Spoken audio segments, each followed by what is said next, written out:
Imagine yourself as a judge. You try to do the right thing. You learn to get to the heart of the situation.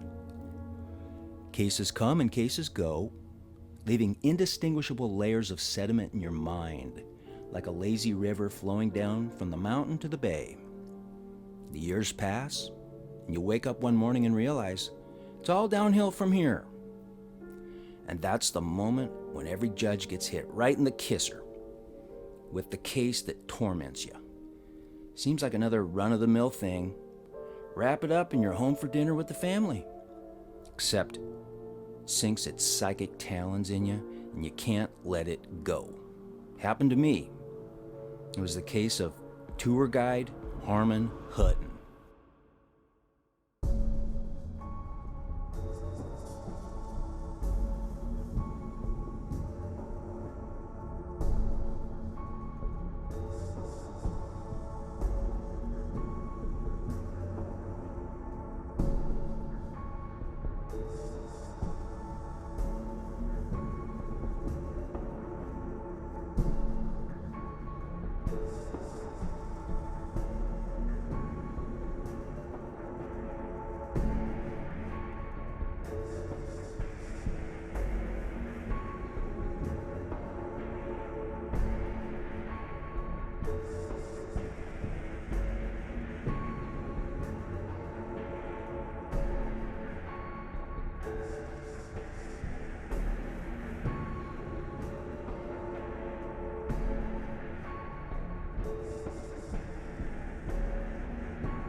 Any questions?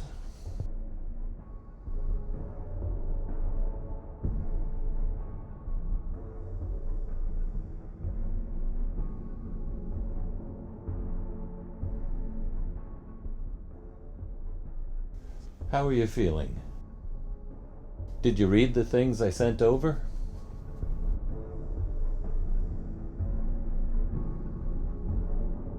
The judge is going to ask you this, so I want to be sure. We are consenting to this trial. If you don't consent, you need to tell me now.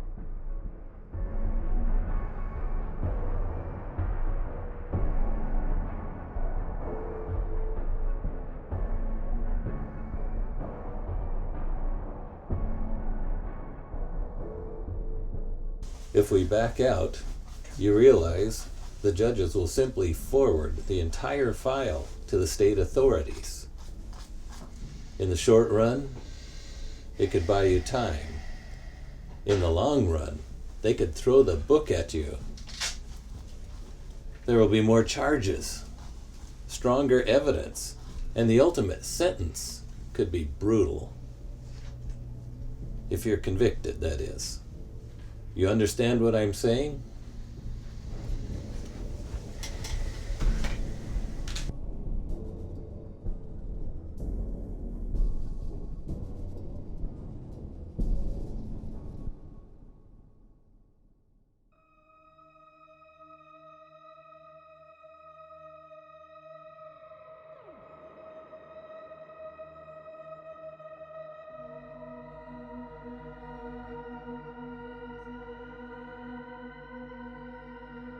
Harmon Hutton?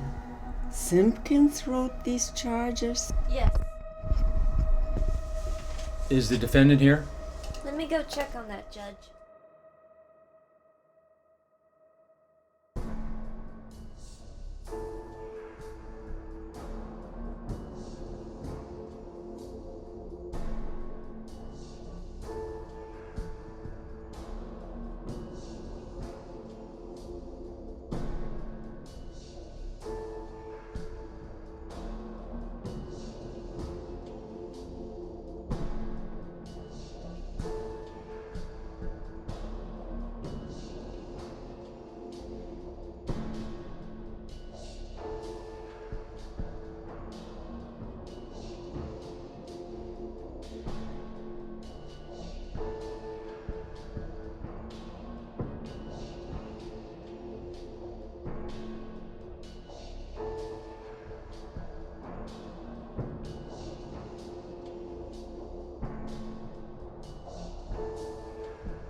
are you doing?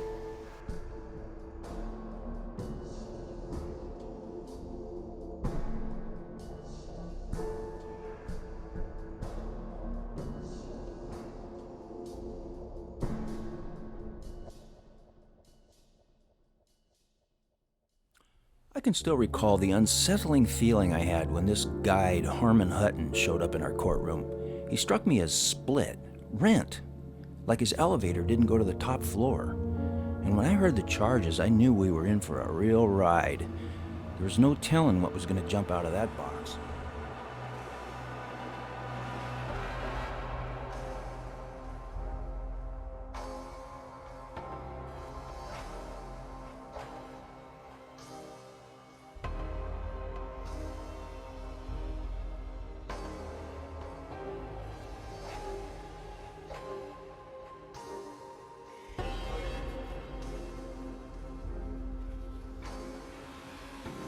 All rise.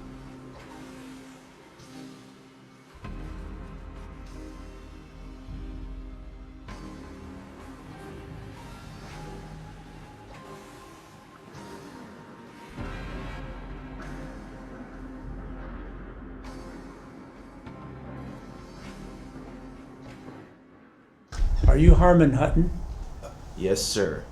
Have you advised your client on his rights at this trial?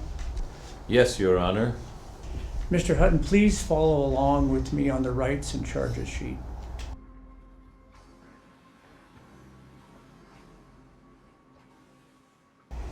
You've been accused by your peers of the Guide Guild of 2 serious offenses. The first, on or about the 10th of August of this year, you Guide Guild member Harmon Hutton knowingly and willfully conspired with one or more foreign national guides in Santa Ramon to commit robbery on the members of this tour group by the intentional infliction of mental harm. To wit, you knowingly and deliberately subjected members of your group to a planned sequence of overwhelming visual stimuli that's widely known to induce sensory overload, which in turn caused one or more said members of your group during your tour of Santa Ramon to fall unconscious.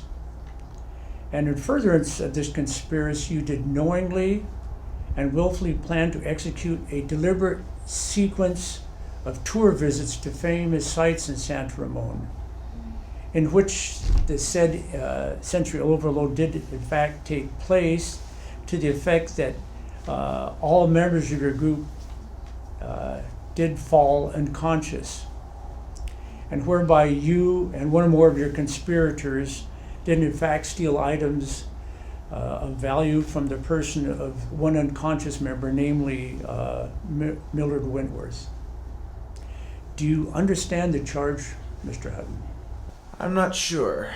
Will you please advise your client on the charges? We talked about this. What he's saying is you were in cahoots with local guides in Santo Ramon, and you took your group to a bunch of places so they'd see a bunch of artifacts, knowing it would knock them out so you could rob them. This isn't what happened. Well, that doesn't matter. Yes, Your Honor. Okay. And the second charge, Mr. Hutton, is that on or about the 16th August of this year, you Guide Guild member Harmon Hutton did negligently and unlawfully kill Mr. Millard Wentworth by knowingly subjecting Mr. Wentworth to deliberate sequence of tour visits to famous sites in Santa Ramon. And the sequence is known by you likely to induce sensory overload leading to unconsciousness. And at the final site, in the sequence, Mr. Millard Wentworth did in fact fall unconscious. He hit his head on the little boy's statue and it killed him immediately. Do you understand this charge, Mr. Hutton? I didn't want this to happen. Well, that's not what we're saying. But you said I killed him. Mr. Gilgan, you went over this with him, didn't you? May I have a moment, Your Honor? I didn't kill him. I didn't want this to happen. Look, please stop ticking off the judge. Yes, Your Honor. Mr. Hutton understands the nature of these charges. Yes, Your Honor. And he would like to apologize for his behavior. Well, I'm not sure why he needs to apologize. It's his life. And if he doesn't understand what he's facing, he has every right to ask for clarification. Mr. Gilligan, how does your client plead to these two charges? My client pleads not guilty. Judge, there's been a mistake. Mr. Hutton, now is not the time. Please be seated. I am Judge Jeremiah Janorius, and besides me are Judges Cato Turner and Sibylla Kuma. We've been detailed to conduct this trial by the headquarters authority of the Guide Guild Association. It's our duty to ensure that this trial is conducted in a fair and orderly manner in accordance with the rules established by the Guide Guild Association. Mr. Hutton, you have the absolute right to refuse to be tried by this Guide Guild court. If you object to trial by this court, the evidence and related matters may be forwarded by the prosecutor to the state authorities for disposition under the relevant laws pertaining thereto.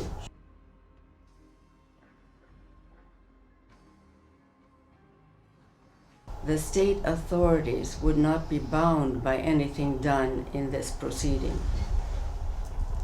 They would have full authority to further investigate the matters, add to or modify the charges, and apply punishment beyond the authority of this court. They may also do nothing. This court has no power to determine what the state authorities may or may not do should this matter be referred to them. By consenting to this Guide Guild trial, you understand that a final disposition here will ordinarily preclude state authorities from exercising their plenary authority. Knowing this, do you, Mr. Hutton, voluntarily agree to have this matter heard by this Guide Guild court? He agrees, Your Honor. Mr. Hutton, do you understand what I said? And do you agree with counsel? No, ma'am. Mr. Hutton, am I to take it then that you don't understand what was just said, but that you do agree to have the matter heard by this court nonetheless? Your Honors, may we have a recess? Yes, this court is in recess. All rise.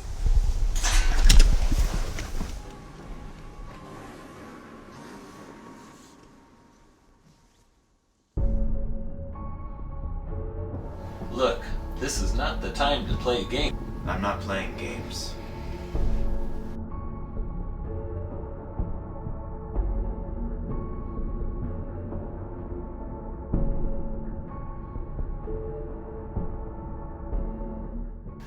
We went over all this. Okay, listen carefully. I am here to help you. I'm your only friend.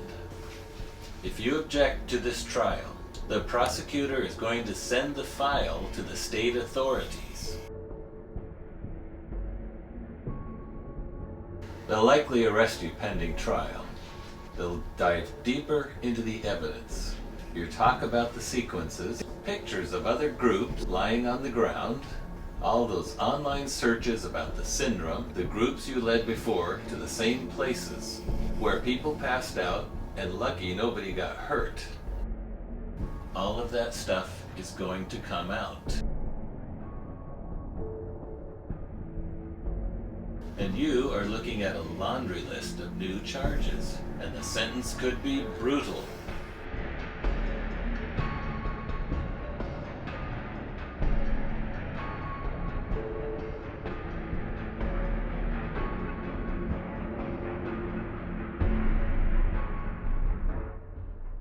I understand. This is wrong.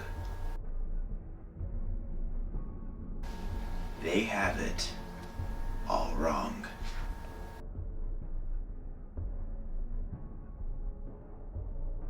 And we can show them that it's wrong. Here and now. But don't press your luck, okay? These are serious charges. I can't understand why they haven't been sent to the state authorities. And the guild wants to keep this hushed up. It's hard to believe Hutton's son would be involved in anything like this. Maybe old Hutton had a side to him that we don't know about. The whole theory is based on the idea that he was smart enough and clever enough to concoct some kind of sequence that led to some kind of psychological effect. Kind of like a lab experiment. Doesn't strike me as being smart enough to do this. I agree. He seems like a kind-hearted guy, and he just doesn't strike me as somebody who would want to hurt someone. The following witnesses are scheduled to appear on behalf of the prosecution. We have Wilma Wentworth, the widow of the deceased, Mr. Clark Conity, a guide, Dr. Alexandra Sills, who's an expert in the field of art and human psychology, and Professor Owen Porton, a computer forensics expert. The defense may also call its own witnesses and present other matters for consideration. The court will do everything in its power to ensure that relevant witnesses appear for the defense and other matters made available for consideration by the court. The judges have taken an oath to remain fair and impartial. The other two judges, Janorius and Kumis, were the best of the best. I could always bank on their instincts. But at this point, we were all getting suspicious. Are you thinking what I'm thinking? Right. Hutton is either very clever or very... Incompetent.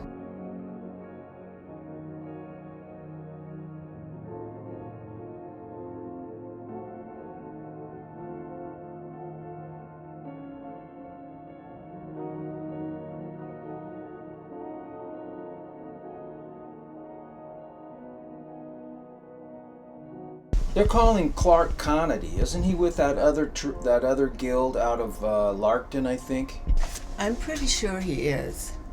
You don't call a Hatfield to testify against a McCoy. Unless the Hatfield has a smoking gun. Is this making any sense? Every case has its star witness. Here we had Mrs. Wilma Wentworth, a grieving widow. She took us moment to moment along the trail of the crime, and it led us directly to the killer, Harmon Hutton. Or did it? That's what bugged us. Wilma, could you please tell us a little bit about yourself? Yes, my name was Wilma Wentworth. I was born and raised here. I have a degree in art history. My husband Millard and I celebrated our 20th wedding anniversary this year. We have a daughter and a son. Wilma, can you tell us about how you and your husband came to take a tour with Mr. Hutton? Yes, Millard and I have always been passionate about art. We enjoy tours, and we heard from some friends about Mr. Hutton's tours. They said he was a fascinating guy, so we signed up for his tour to Santa Ramon. Tell us about the tour. On the first day, the 13th, we visited Terrebonne. We spent the first half of the day visiting the Great Arch and ruins. After that, we relaxed at the hot spring and had dinner together. Where did you go the next day on the 14th? We drove about 3 hours to a town called Veste. So, what did you do there? In the morning, we visited this fantastic old palace with an enormous garden filled with a variety of fountains. Later, we shopped at a handicraft market. You spent the night in Veste? Yes, at the Victoria Hotel. I see. And the next day on the 15th, where did you go? We took a train to the coast. It was about an hour, I believe. We stopped at Apala. That's where they filmed that movie, the Magnificent Ones.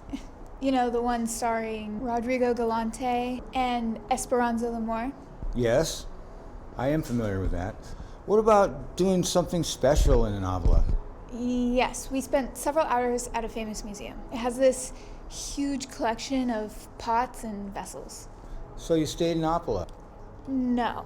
After the museum, we took a tour bus up the coast to the capital.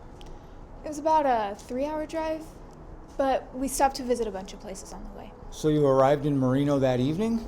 Yes, we were all pretty tired at that point, so we went to the hotel and just relaxed. And the next day, on the 16th, where did you go? After breakfast, we took a city bus to the Hall of Statues. Please, tell us what happened there.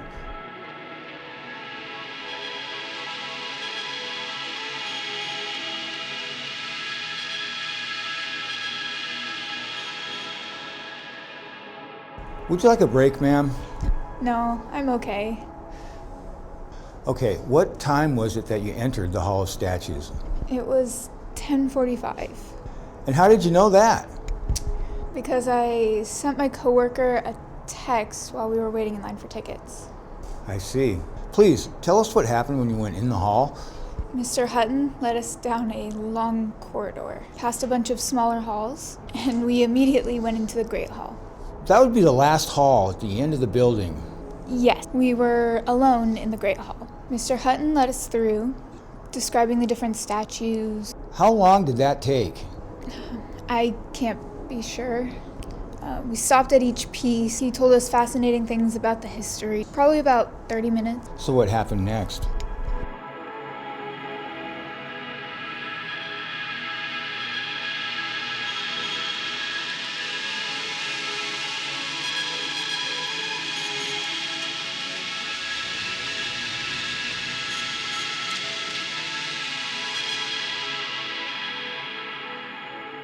We all gathered by the little boy statue, and then I saw a bunch of people in our group pass out. They just fell to the ground, and that's when I saw Millard fall, and then I passed out.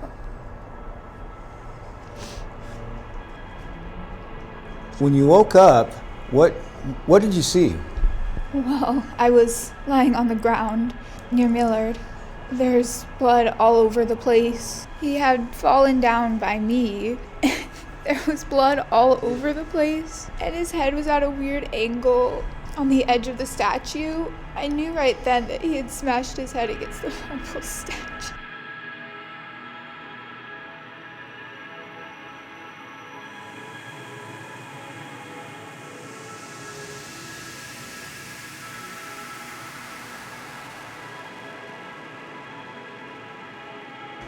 What did you do?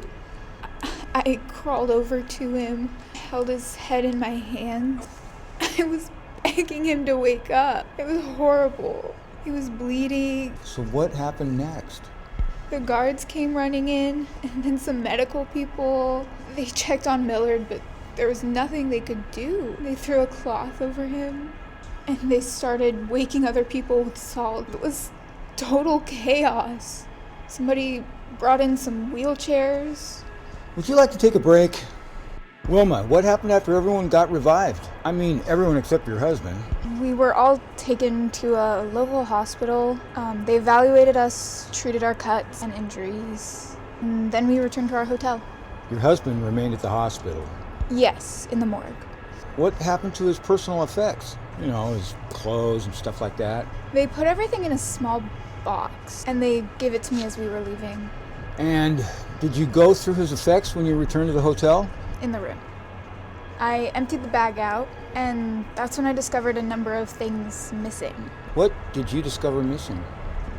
Well, his phone was missing, his wallet, his gold chain, his passport. They even stole his wedding ring from his finger. Were there credit cards in his wallet? Yes, 5 credit cards. His ID, photos, and about $2,500 in cash. And a key. Key? Yeah, it goes to the bike rack on our SUV. You know, the thing where you... Right. All right. So then what? Did Hutton go with you to the station? Or even offer to go with you? No. Did you contact the credit card companies to cancel the cards? Yeah. when I got back to the hotel. At that point, over 20,000 in charges had been run up. Wow. The tour was over that day, and you flew back home on the next day, the 17th. Yes.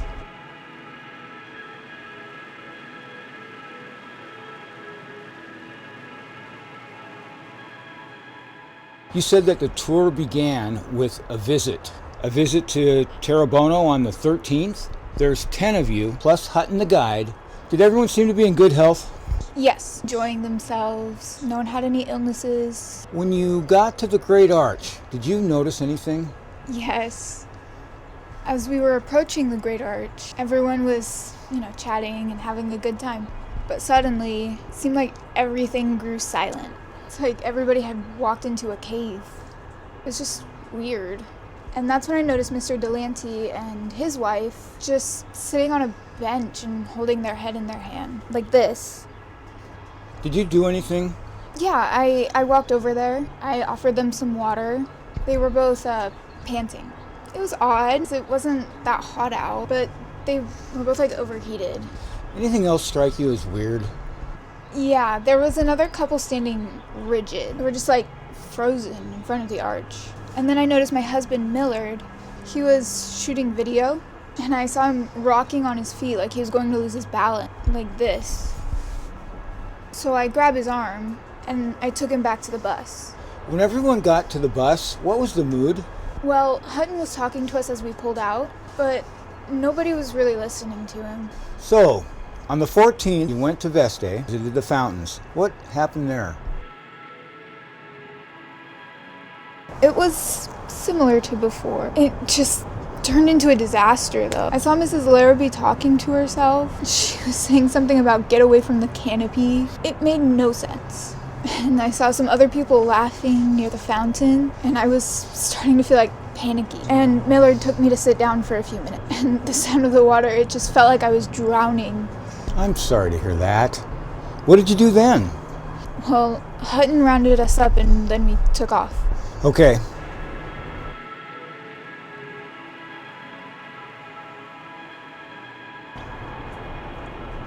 So, said earlier, on the 15th, you went to Apollo, to a museum. Pots, vessels, anything weird happened there? Well, yeah. As soon as we got in there, one of the men in our group was lost. They found him wandering around the back of the building, wandering in circles. My Millard was sitting on the ground and said his heart was racing. And then there was another lady, she was grabbing the display kit like this and embracing it. Did you leave? Yes. Yep. Yeah, Hutton rounded everybody up and we got out of there.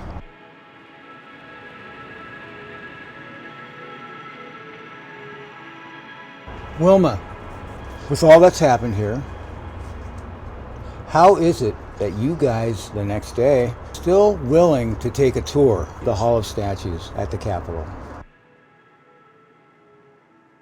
Well, you have to understand, we weren't putting two and two together. There was no reason to believe any connection. It just seems like a bunch of coincidences. Okay, so he takes you to the hall. You told us what happened. The symptoms you described sounded like the previous symptoms. Fusion, panic, daring, dizziness.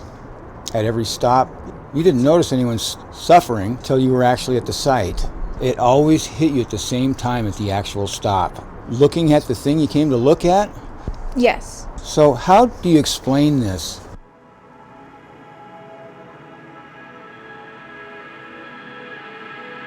It's pretty obvious now what was going on. Does the defense have any questions for the other witness? Yes, Your Honor. Wilma, in your opinion, was Hutton passionate about his work? I believe he was. In fact, before flying to Santo Romono, he gave you a copy of a book he'd written called Eudaimonia. He gave you? Yes. Did you read it? Well, I peeked at it, but I didn't really have time. So between your arrival on the 12th and the incident on the 16th, you sent at least 10 people text messages bragging about how great Hutton was as a guide, how he was fantastic, passionate about art, attentive to every need. You'd recommend him to anyone. Is that all ringing a bell? Yes. But this was before I knew what he was up to. Okay, so we're supposed to believe there was some kind of woozy cause and effect at work. Some nefarious scheme of chain reactions so that your visits to a number of sites were part of a magical, how do you call it? I'd call it a crime. Right, but the actual itinerary that Hutton wrote up, you were supposed to go to the pots and vessels first, and then to the fountain, then to the art, and finally to the Hall of Statues. It was your husband and two others who lobbied to switch it around. No, Millard had nothing to do with that. It was the Larrabees and the Delantes. Millard wanted to go to the Arch. But if Hutton's plan had been followed, the sequence would have been switched around, right? I guess so. Wilma, I know this is hard, but tell us more about the episode in the statue hall. When you woke up, you saw your husband lying dead with blood around him, Yes. and you pulled yourself up and crawled over to help him. Yes. So you had to crawl directly over Mr. Hutton? He was lying between you and your husband? Yes, but I didn't know it was him until later. Hutton was face down at the time, unconscious. Did you notice if he had any of your husband's effects in his hands? His wallet, his phone, his gold chain? No, I assume somebody else stole them when we were all passed out. One other question, Your Honor. Wilma, you recently filed a multi-million-dollar lawsuit against Hutton and the Guild. Yes. No further questions, Your Honor. You said you've been on other tours. Have you ever seen anything like this before? Never. Wilma, have you been in contact with any other members of the tour? No, I have not spoken to any of them. And none of them have reached out to me. I think they're probably uncomfortable like I am. Wilma, how has your health been since coming home? Physically, I'm fine, but emotionally, I just lost my husband, and the pain of this is unbearable. Wilma, you said that your husband's phone was taken from you? Yes. And have the authorities returned it to you? No. Wilma, do you know where your husband's phone is right now? Yes, Mr. Simpkins has it. You're telling us that the prosecutor, Mr. Simpkins, has your husband's phone? Yes. I think it went great. Simpkins and his two witnesses have basically made our case. Ha ha! They claim you had a secret sauce sequence that was going to somehow overwhelm the group. But the witness said your plan was totally different, and the other couples pushed for the final tour sequence. I can't believe this. If it was some kind of required formula, it makes no sense for you not to follow it. We're really in La La Land with this anyway. What's the cause and effect theory here?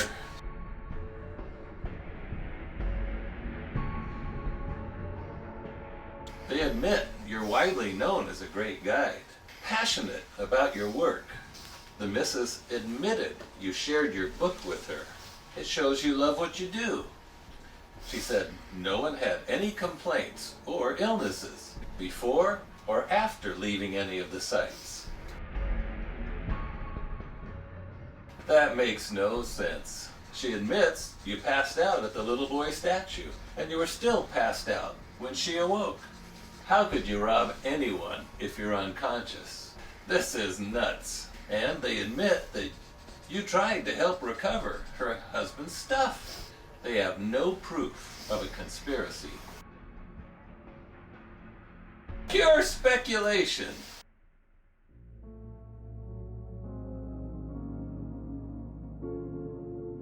I mentioned earlier that Judge Denorius was the best of the best, a pillar of justice. But just as the great Achilles had his heel, well, Judge Janorius had a tendency to, you might say, get creative. In this case, it was a big mistake. I was pretty skeptical about all this at first, but now I don't know. The fact is, it is pure fantasy to think that anyone could do it. I don't know what to say. This is all doesn't seem real in a way. It's a very, very strange case, a scenario. So it's still kind of a puzzle. You agree? I agree. Last night I had a dream, and in the dream I was falling. I woke up thrashing and sweating. My heart was beating fast, and I didn't know if I was dreaming or awake. Then I thought, well, maybe I'd wake up, but maybe I was actually falling asleep. I know it sounds crazy, but some things are hard to understand. Fine, but we're not going to charge you with a crime for falling in a dream. That's true. Wait a minute. The charge on its face says a planned sequence of visual stimuli. He took them to specific places to see specific things. That's the allegation. He wasn't just randomly walking around, trudging from point A to point B. This was a nefarious, specific intent, planned sequence of schemes. And the intent at all times was to induce Confusion, panic, And unconsciousness. which means there either is or is not something special about the quote sequence of visual stimuli. So if you repeat the experiment, you should get the same result with anyone, don't you think? Wait a minute. Are you suggesting we what? Go to the sites and see what happens? No. But if we come up with video from the phone, it should be enough to replicate the sequence.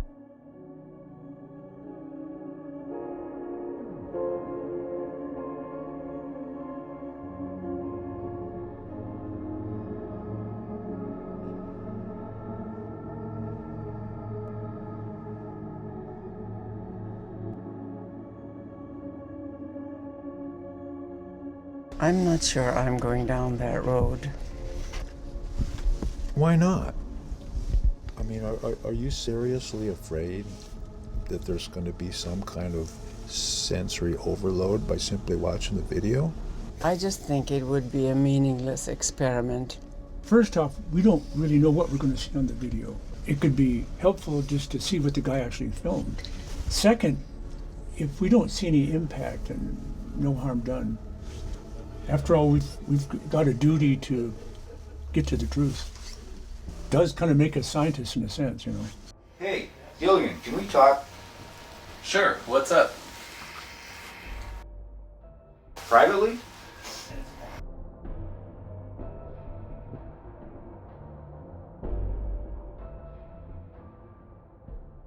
Look, here's where we're at. A couple of things. First of all, we have video of all 4 places. We took it from Wentworth's phone. The sequences, yeah, we know, they're accurate. I can play it in court, should we choose to. If it doesn't do anything, I'm going to argue that it's flawed anyway.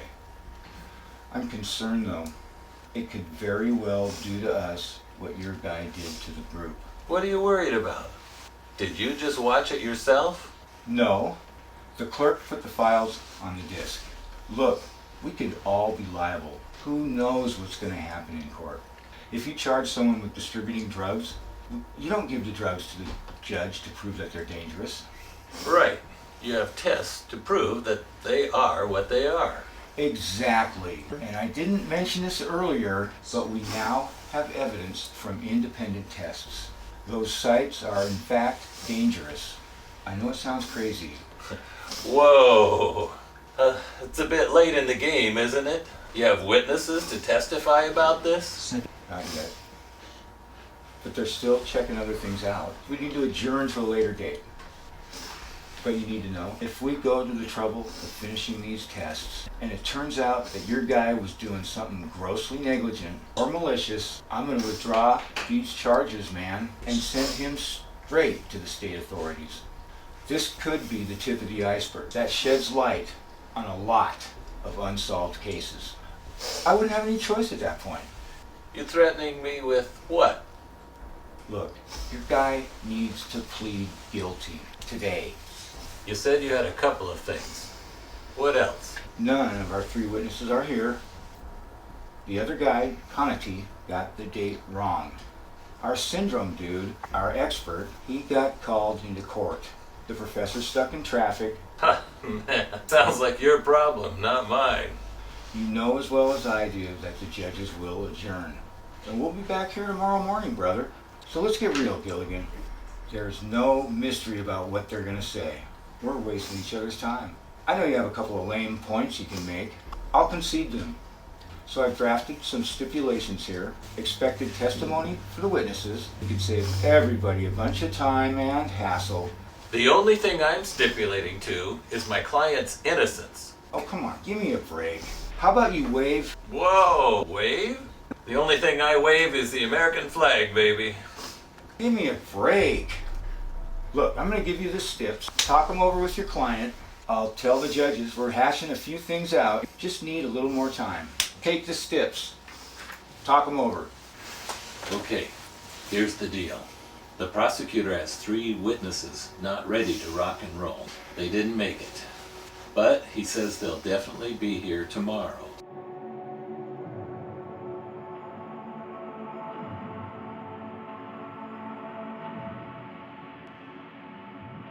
He's proposing that we just agree to what they'll say, put it in writing, and let the evidence stand.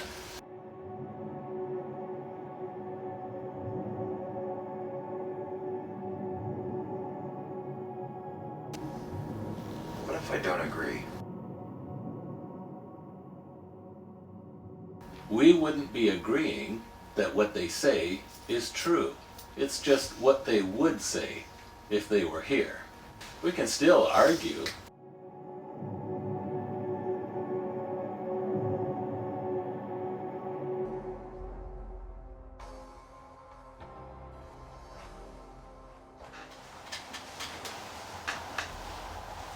Be seated.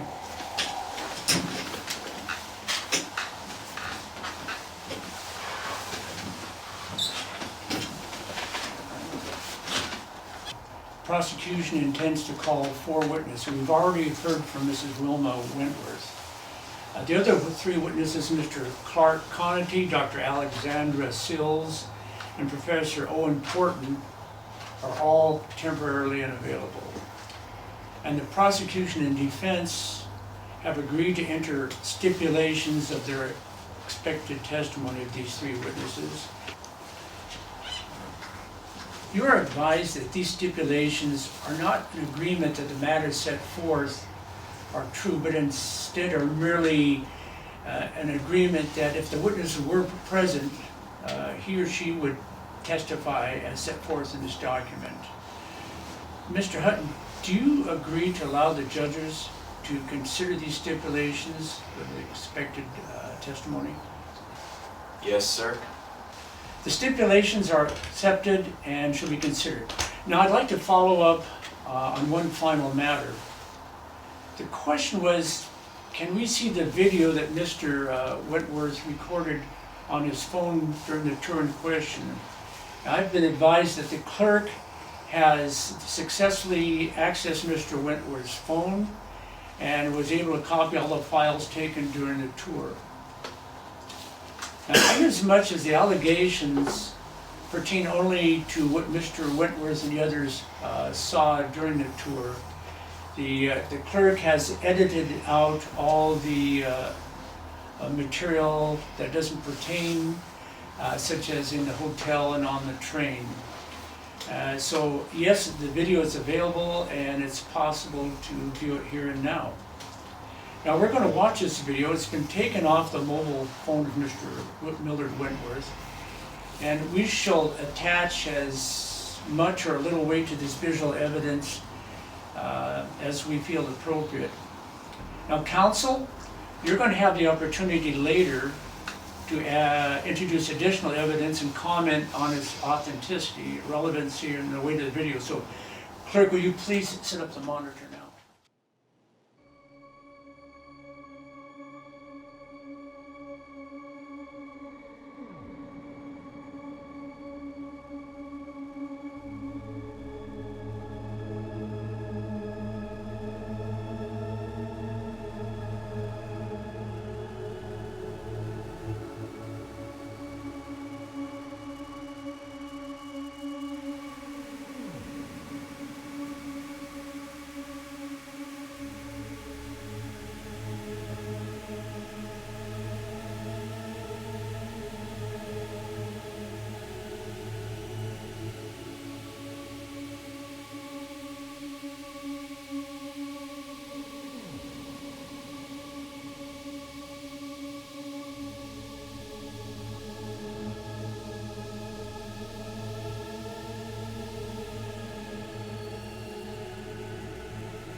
Well, when headquarters heard about what happened, that's how we all ended up on probation. Janorius and Kumas, they opted to retire, and they're both living well. Me? Like I said, I've been consumed with this doggone thing. And after all the time, I have found my man, and I'm going to demand some answers.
You're the guide, Mr. Hutton, right? You were the guide. Not doing any tours anymore, right?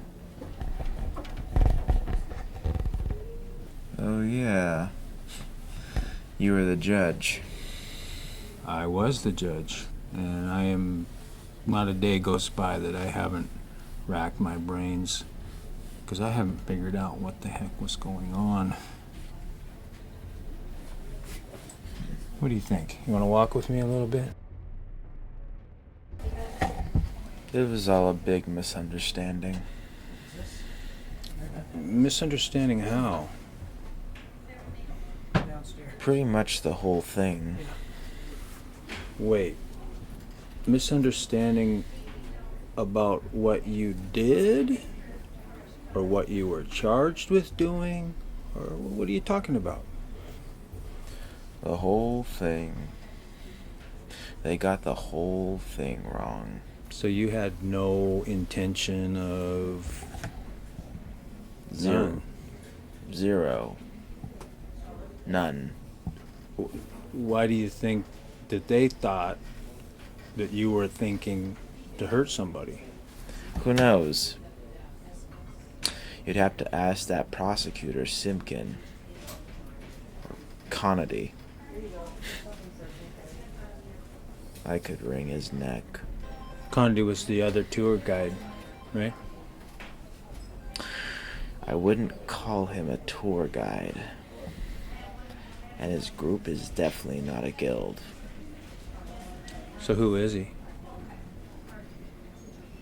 A scam artist. A fraud, a thief, a sweet-talking butt-kisser. You were in contact with people who work with him, though. What was that all about? So what? I have friends all over the place. Don't you? Yeah, but it seems suspicious.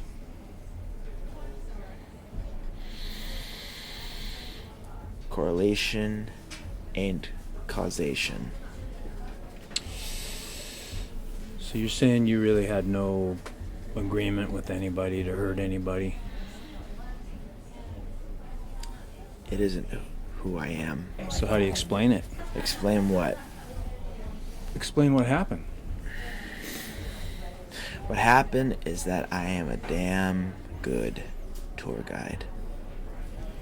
I devoted myself 100% to providing a high quality tour to a fine group of people, and it turned out to be too good. Too good. Too much. Too much how? My earliest memories are tagging along with my daddy on tours. He was a great one. He could take a group anywhere and make it come alive. I learned the tricks of the trade from him. It was an art. The guide, the tour guide, is an artist. People live day-to-day lives, seeing the same things, ignoring the beauty all around them. They join a tour to shake the cobwebs and get back in touch with their souls, their sense of wonder, their sense of living in a world that means something. It's all I know. But the old days are gone. The guide as an artist is gone. It's been taken over by AI. What? The guide industry's been taken over by AI? I can't believe this. You're a smart person, and are you surprised it's been taken over by AI? Are you surprised by this? Everything is going to be taken over by AI. I mean, wake up. Whoa. How exactly is the guide industry going to be taken over by artificial intelligence? Big data doesn't lie. Wait. How are you using big data? Look, the whole idea that I was scheming with a bunch of people who had some deep insight into some fairy tale sequence of tour sites, isn't that kind of ridiculous? I thought so all along. Right. But let me tell you a fact that as we speak, out there is the big world around us. There are people who are collecting and sifting and crunching data about nearly every damn thing that we do. And guess what? They are finding patterns no single person would ever come up with alone. And tour guides are doing this also? There's big money in it. The days of just taking people to a bunch of places and asking them if they had any fun are over. Every move, every reaction, every impulse, people are paying for this data from beginning to end. A tour is a clinical experiment now. A lot of the information we get is free. People put it on the social media, advanced data. People are happy to share for little rewards. Whoa. So you took people where big data, AI, told you to take them to get the biggest bang for your buck. A lot of people are doing this. You'd be a fool not to be doing this. I mean, not to use big data. A guide is like an online seller. You need nearly perfect ratings, or people just don't do business with you. Yeah, but how does it help you to take your group to a place where they get hurt? That was the misunderstanding. I had no idea that would happen. The sequence of the sites in this case, the data simply suggested it would provide the greatest wow factor. Turns out it was too much. For this group or for everyone? Who knows? Big data doesn't care. So you did an after-action report on this particular fiasco? Well, of course, it pays the rent. It is all around us, and it is smarter than us. And you or I can complain about it, but the big data does not care. It always wins. Always. As a judge, you could do real well for yourself if you get on board.